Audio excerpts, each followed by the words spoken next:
Okay guys, it's update time. Update on the 52 here because the last 48 hours has been eventful to say the least. So a couple days ago, got a few things for this car. Starting with the beauty ring here. Oh yeah, looks a lot better. So I got that, and as I was installing this car has sounded like it's had a miss for about 3 weeks. So when I went to do this, I undid this V-band here and this whole thing just kicked over, right? So I'm gonna post a picture up right now to show you what happened. So obviously we need to brace this big time because that full-on cracked that manifold, and who knows how long it's been like that. The heat wrap was actually holding it up a little bit and helping out a lot. But I took everything off, welded that back up, fixed some small leaks that I had, like just little pinholes here and there. But that's good now. So the next few days I need to make a bracket for the turbo, and I'm probably gonna just mount it right to the manifold here, up right to the flange. Do like a little S bracket, if you will. But so we did that, got that all taken care of. Put a boost controller on this car, a little manual boost controller, cheap boy here. 11 pounds of boost in this car is wicked. It needs a tire for sure now.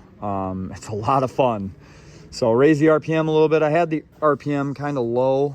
I think it was at like 6,200, which it's not even, the cam's not even really working at that point. But so now we got it up to 6,800, and it sounds good. It rips good, all's well. Also this new catch can. Oh, check this boy out. Oh yeah.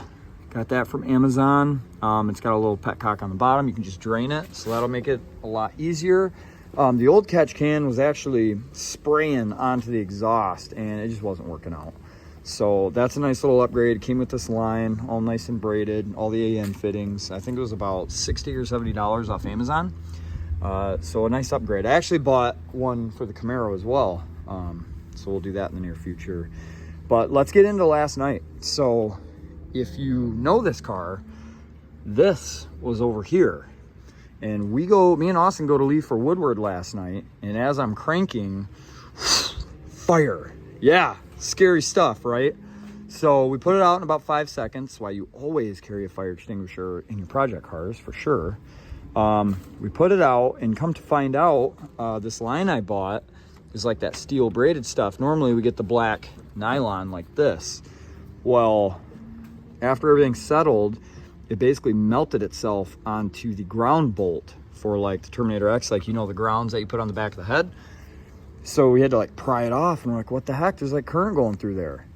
I talked to my brother about it, like what's going on. I've had a slow crank as well, like with the starter, it's whir, whir, whir, and it fires up and it's fine. But on my screen, the voltage like goes up and down. So he's questioning everything. He's like, well, you got everything grounded, right? And I'm like, yeah. So coming back here, I double checked everything. This right here, I thought was the frame because it's right underneath. This is actually the body. So I don't really have a good ground strap to the frame on this car. So I'm sure that's what happened. So I need to fix that like ASAP so that doesn't happen again. Because that was, I mean, we took care of it quick, but it was kind of a scare.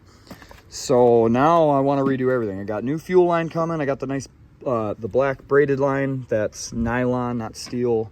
Not that that was the issue. I mean, I guess it would have happened either way, but basically moved this over away from all that. This is going to run down there, and this is where the fuel line runs on the car. So that'll be here in a couple days, that line and all the fittings.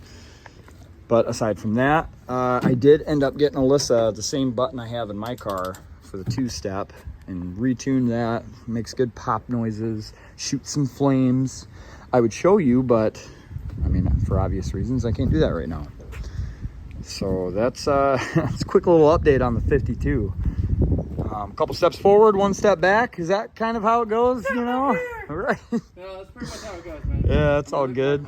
Yeah, Skylar actually got a new harness for his car. He's having a little bit of issues too. But all in all, everything's good. It didn't do any other damage at all. It was caught and everything's fine. Still got all this dust from last night. So after that, that's about it on that.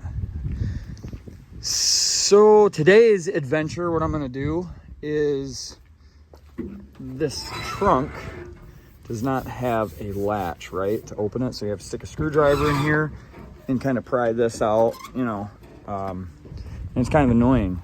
So what I did, I just got back from the hardware store. Check this out. I'm gonna try to make this boy work. This is a door holder, like a stopper deal, right?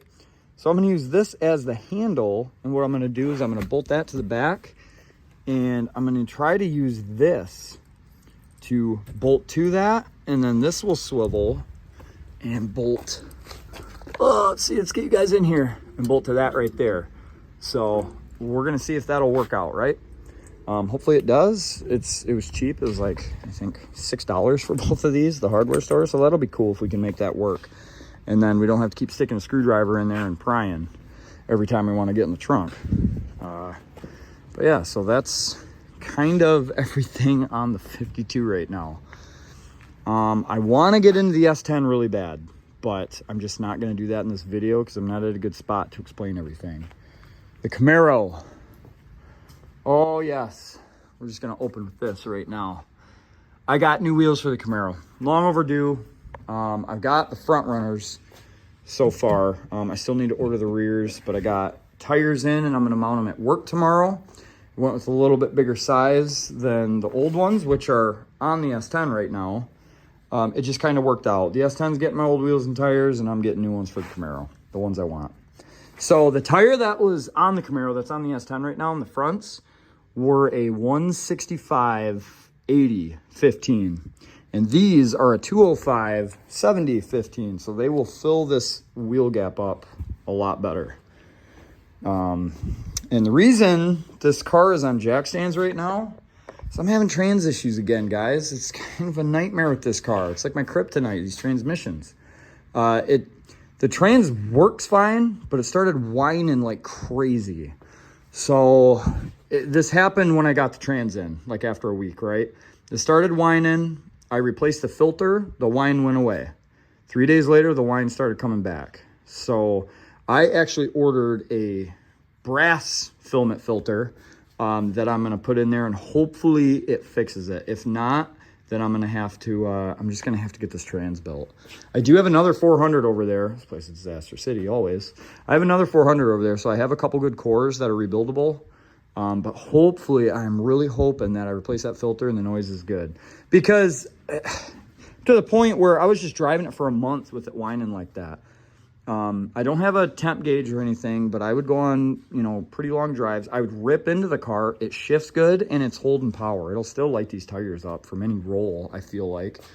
And it works. It's just loud. So hopefully that fixes that. And here's what we got going on here. So another thing, I took the intercooler off for testing purposes. Worst mistake ever. Do not ever do that, people. Even on E85, I did a second gear hit and my temps went from 95 to like 205 just in second gear with this car. No hood, everything. It skyrocketed. So yeah, always run an intercooler. And that is something we've been talking about in the past that we wanted to test. Obviously I tested it and it didn't work out how I thought. I didn't think the temps would get that hot, but they do. So I'm going to put the intercooler back on, but not for a bit here. I want to get the trans taken care of first, make sure that's all good, get the wheels on and everything. But yeah, guys, it's a little bit of a ramble sesh, but that's kind of where we are. I will let you guys know how this little bracket goes today, but that's the updates on everything. Well, it's been a minute since we've been posting, but we've had it's been late getting into our cars this year just because of work, honestly. I was working busy hours, long hours, and 7 days a week for a while. So we're getting a late jump, but hey, we'll get there. Oh, We'll be ready. The plans for this is Dream Cruise is less than a month away. That is making Dream Cruise. Either way, it's making Dream Cruise. So that's our plans right now. And we will give you an update on this in the next video, which will probably be in a couple days. But that is an update on just what we have going on, what we've been dealing with. And yeah, so all right, guys, I hope this will tide you over for a couple days now, and Can't wait to get this back on the road because this is honestly my favorite car to drive, and I hate when it's down, as you guys can all probably relate to that. So that's it for this. We'll see you in a couple days. Some spritz on the little springies. Yeah, a little bit here. You good? Yeah.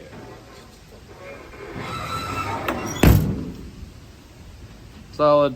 Solid. Smooth. Beautiful.